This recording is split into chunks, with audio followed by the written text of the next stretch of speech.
Mumpung sebentar lagi Valentine, aku pengen ngasih tips buat kalian yang pengen banget punya pacar orang bule ataupun orang asing. Misalnya nih, kamu ketemu orang asing maupun itu di chatting, lewat chatting atau ketemu in real life. Terus mungkin kamu bingung, mulainya kayak gimana dan ngobrolin tentang apa aja gitu. Aku pengen ngasih beberapa tips dan aku pengen kalian tahu kalau tips ini berdasarkan observasi sama pengalaman aku aja. Bukan berarti ini semua tuh fakta, dan biasanya tuh faktanya itu berganti-ganti berdasarkan individu masing-masing. Jadi dengan disclaimer itu kita langsung aja mulai ke videonya. Contrary to popular belief, biasanya kalau misalnya mau PDKT di budaya-budaya luar negeri itu sebenarnya nggak perlu pakai cara yang frontal banget, cara yang kayak apa ya, yang kayak fuckboy atau cewek-cewek centil yang langsung belak-belakan pengen bilang, oh lo tuh cantik, lo tuh ini, lo tuh itu kebanyakan basi, dan malahan kebanyakan tuh orang bisa jadi ilfeel. Tergantung, bisa aja orang emang suka yang apa namanya genit-genit kayak gitu. Tapi buat PDKT, buat bikin orang terpikat sama kamu itu sebenarnya simple. Kamu harus mempunyai obrolan yang nyambung. You have to have good conversation with them. Kalian harus jadi seru diajak ngobrol. Dan ini adalah cara PDKT yang subtle, yang halus, dan biasanya akan lebih berkesan sama si orang asing ini. Kalau misalnya kamu menjadi seseorang yang enak diajak ngobrol, orang lain tuh pasti pengen ngobrol terus sama kamu. Dan ini adalah cara PDKT yang lebih, menurut aku lebih ampuh dan lebih halus gitu. Nah, gimana kamu bisa nyambung sama orang bule atau orang asing? Yang paling penting adalah kamu harus punya pikiran yang terbuka. Terbuka akan perbedaan budaya, terbuka akan perbedaan bahasa, cara pemikiran yang berbeda. Pokoknya apapun itu kamu harus terbuka. Jangan terlalu jadi judgmental. Tapi yang sebaliknya juga harus berlaku. Maksudnya orang bule ini juga harus terbuka. Jadi untuk bisa mempunyai hubungan yang baik dengan seorang asing, si orang bule ini juga harus mempunyai pemikiran yang terbuka. They have to be open as well. Nggak cuman hanya dari sisi kamu doang. Jadi kalau misalnya kamu ketemu bule yang nggak terbuka dengan perbedaan kultur atau agak judgmental sama budaya Indonesia yang lain gitu, this is not the kind of bule atau not the kind of orang asing yang kamu bisa nyambung. It takes two open-minded people to have an intercultural atau interracial relationship. Kalau misalnya salah satu dari kalian itu nggak terbuka dengan budaya sesama lain, itu nggak akan bisa, it's not gonna work. Jadi pendeknya jadilah orang yang terbuka, orang yang curious, orang yang penasaran, dan juga jangan ambil approach yang terlalu fuckboy atau orang centil gitu. Focus on making pleasant conversation. Fokuslah untuk mempunyai obrolan yang baik, yang seru. Nah, sekarang kita akan mulai prakteknya step by step. Nah, mulainya dari mana? Nah, standarnya tuh pasti bakal perkenalan dulu. Nah, buat perkenalan, aku kasih tips untuk kenalin diri dulu sebelum kamu nanya namanya si doi. Bisa bilang, "Hi, my name is Naila. What's yours?" Atau nggak, "Hi, I'm Naila. And you are?" Standarnya mungkin kamu bisa tanya, "Oh, where are you from?" Karena of course dia orang yang bule, dia terlihat menarik, terus kamu penasaran kan dari mana gitu. Terus selanjutnya perkenalan tuh juga bisa tanya, "Why are you here? What brings you here?" Atau mungkin bisa nebak-nebak, "Oh, are you here for traveling? Are you here working? Are you living here?" Ini nih nanyain apa yang membawa kamu ke sini. Dia itu di sini di Indonesia ngapain? Apakah dia buat kerja atau buat tinggal atau buat traveling dan lain-lain. Itu adalah standar perkenalannya. Nah, habis basa-basi dan perkenalannya selesai, kamu mungkin bisa langsung lanjut ke berbagai topik berikut. Tapi sebelum lanjut, aku pengen ingetin, kalau saat ngobrol itu, jangan menjadi seorang interviewer. Jangan nanya-nanya doang, tapi kamu nggak kontribusi sama sekali. Kalau misalnya kamu banyak tanya, itu bakal dicapnya kayak, ini apaan sih orang banyak tanya gitu. You wanna have a conversation. Jadi it's a two-way street. Jadi kamu harus pinter-pinter membalance conversation ini tentang dia dan tentang kamu juga gitu. Mungkin kamu bisa tanya 60% tentang si dia dan 40% lagi ngomongin tentang diri kamu sendiri. Kalau misalnya kamu lebih banyak ngomongin tentang diri kamu sendiri, orang agak males dengerin gitu. And usually people wanna talk about themselves. Jadi kalau misalnya kamu nanya tentang dia, terus dia cerita, itu dia bakal lebih ngerasa lebih pleasant buat ngobrol sama kamu. Topik pertama yang bisa kamu ngomongin adalah tentang traveling. Kalau misalnya seorang bule itu lagi di Indonesia, kemungkinan besar dia itu lagi traveling atau emang tinggal di situ. Jadi ini adalah topik yang akan selalu nyambung sama seorang bule yang sedang di luar negaranya. Jadi beberapa pertanyaan yang kamu bisa tanya adalah, do you like to travel?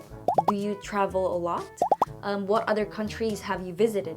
Ini beberapa pertanyaan yang kamu bisa tanya. Dan beberapa hal yang kamu bisa kontribusi ke obrolannya adalah beberapa fakta tentang the traveling trend di Indonesia. Misalnya, oh orang di sini nggak travel sebanyak orang dari luar. Orang di sini kalau travel tuh paling di dalam negara aja, tapi jarang keluar negeri gitu.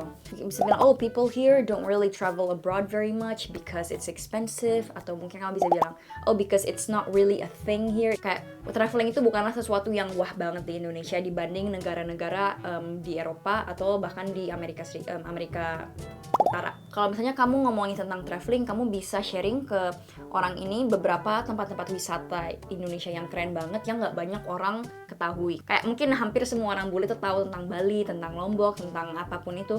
Kalau misalnya kamu kontribusi ke dia, lo udah pernah ke tempat wisata Wakatobi nggak? Atau ke apa lagi ya? Atau Karimun Jawa, atau Pulau Derawan. Ini adalah beberapa wisata yang nggak terkenal di kalangan orang-orang luar negeri. Jadi kalau misalnya kamu bilang ke dia bakal berterima kasih. Wah ini keren banget nih, gitu.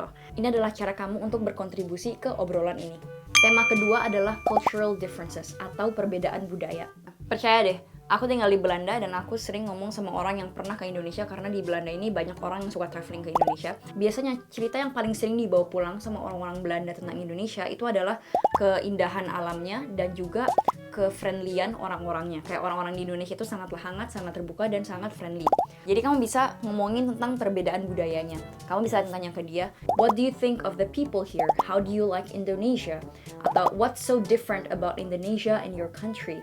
To you, what stands out the most about Indonesia? Ini maksudnya kayak, buat lo apa sih yang paling berkesan, apa yang paling beda banget sama negara lo tentang Indonesia? Biasanya orang bule itu datang dari negara yang cenderung lebih individu dari negara Indonesia. Ini ada pengecualian juga, mungkin beberapa budaya kayak budaya Spanyol atau budaya Portugal atau budaya Itali. Meksiko itu budayanya lebih kolektivis dibanding beberapa negara dari utara gitu. Jadi kayak Jerman atau Belanda atau Amerika, mereka itu lebih individu. Jadi kalian bisa ngomongin tentang ini tentang budaya individu dan budaya kolektivis. Sebelum aku lanjut, aku pengen ngasih tahu kamu online course English Polyglot aku. Ini adalah online course di mana kamu akan belajar bahasa Inggris secara otodidak dengan guide aku. Di online course ini kamu gak akan belajar tentang grammar atau tutorial tentang bahasa Inggris apapun itu, melainkan kamu akan kasih tahu gimana cara belajar bahasa Inggris step by step hanya dengan memakai materi yang udah ada di internet secara gratis.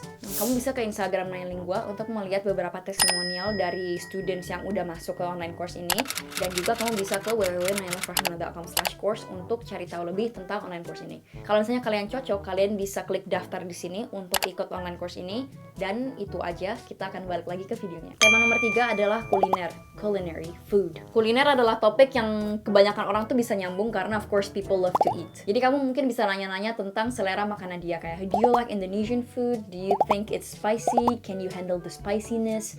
Atau kamu bisa tanya tentang makanan di negaranya dia. What's the food like in your country? What are some food that you love in your country that you can't find here?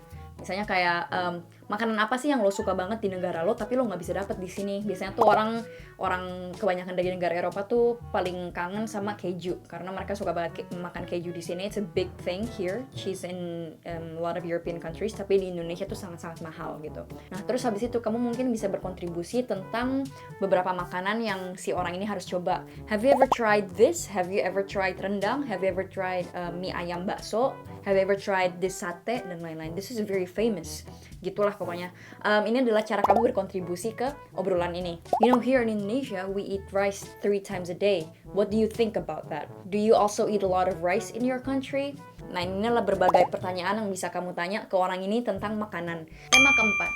Tema keempat, kamu bisa ngomongin tentang languages atau bahasa, perbedaan bahasanya. Kalau misalnya si orang ini berasal dari negara di mana di negara mereka itu nggak ngomong bahasa Inggris, kalau misalnya dari negara Jerman atau Rusia atau Korea atau Meksiko gitu, kamu bisa tanya, oh, what language do you speak in your country? Do you know any Indonesian words? Atau oh, you speak English very well. How did you learn in your country? Is it common for people in your country to be able to speak English? Ini umum nggak sih buat orang-orang di negara lo bisa berbahasa Inggris sebagus lo gitu misalnya. Terus kamu juga bisa berkontribusi juga kayak, Indonesia people don't really speak English, but terus kamu bisa ngomongin tentang keberagaman bahasa-bahasa etnik di Indonesia. Terus kamu juga bisa tanya, oh how does bahasa Indonesia sound like to you? Kayak bahasa Indonesia itu terdengar kayak apa sih di kuping lo gitu. Tapi kalau misalnya dia itu berasal dari negara yang emang berbahasa Inggris, kayak misalnya Amerika Serikat, Kanada, Inggris, New Zealand, atau Australia, kamu bisa tanya ke dia, what is the second language in your country? Apa bahasa kedua yang paling umum di negara kamu? Jadi second language itu tuh adalah bahasa asing yang paling sering dipelajari di suatu negara. Aku kasih contoh aja, misalnya bahasa kedua di Kanada itu adalah Prancis, karena beberapa provinsi di Kanada itu berbahasa Prancis. Bahasa kedua di Amerika Serikat adalah Spanyol, karena banyak banget orang yang berasal dari beberapa negara di Amerika Latin atau dari Meksiko. Bahasa kedua di Australia adalah Mandarin, karena banyak pendatang dari Cina, dari Tionghoa atau dari Hong Kong atau dari mana lah gitu. I'm not sure about Australia sih, jadi kamu harus fact check dulu. Jadi kamu bisa tanya-tanya tentang bahasa di negaranya dia. Karena dengan kamu tanya begini, kamu bisa tanya, oh the second language of Canada is French, why is that? Terus dia bakal explain ke kamu, dan dengan gini kamu juga bisa meluaskan wawasan kamu kan. Jadi ini juga apa ya, kamu nggak cuman ngobrol sama seorang bule atau bahkan PDKT sama seorang bule, tapi kamu juga meluaskan wawasan kamu. Nah, beberapa tema lainnya yang bisa kamu omongin itu adalah work, kerjaan mereka. Kamu bisa tanya, oh what do you do for a living, if I may ask. Kamu bisa bilang if I may ask, itu adalah hal yang sopan, karena di beberapa budaya itu nanyain pekerjaan seseorang itu nggak selalu sopan gitu. Jadi kamu bisa tanya if I may ask, biar nggak terlalu frontal banget. Terus kamu bisa ngomongin tentang family. Kamu bisa tanya, oh how many siblings do you have? Kamu juga bisa tanya, oh do they also like to travel like you, dan lain-lain. Atau tentang climate-nya, tentang cuacanya. Misalnya kayak kamu bisa tanya, do you have 4 seasons in your country? Is it really cold? Does it snow in your country? Terus kamu bisa bilang, oh I've never seen snow before, I would love to see it once in my life. Kamu bisa ngomongin tentang friends or university, bahkan tentang politics, tentang kondisi politik di negaranya dia, atau kondisi politik di negara Indonesia, dan lain-lain. Aku berani bilang, nggak semua dari kalian itu bisa ngobrol sama seorang asing dengan lancar. Apalagi kalian yang emang hobinya tuh nonton hal-hal yang receh, atau misalnya trending-trending yang prank, yang YouTube, pokoknya gosip selebriti Indonesia. Kalau misalnya kamu itu selalu mengkonsumsi konten-konten begini, aku jamin kamu nggak akan terlalu nyambung sama orang asing. Tapi buat kalian yang emang suka nonton berbagai hal yang berbau-bau internasional, kayak misalnya berita dunia, atau tentang budaya-budaya internasional, atau tentang traveling, atau tentang bahasa asing, ini kamu cenderung akan bisa lebih nyambung sama orang asing, karena dunia kamu lebih terbuka dengan dunia di luar sana. Jadi make sure kalau misalnya kamu pengen emang nyambung sama orang bule atau pengen punya pacar orang asing, make sure kamu juga konsumsi hal-hal yang informatif, nggak cuman hal-hal yang receh doang gitu. Jadi in short, be curious, be open, be knowledgeable, dan jangan minder. Jangan jangan sampai menderita tentang inferiority complex. Inferiority complex itu apa?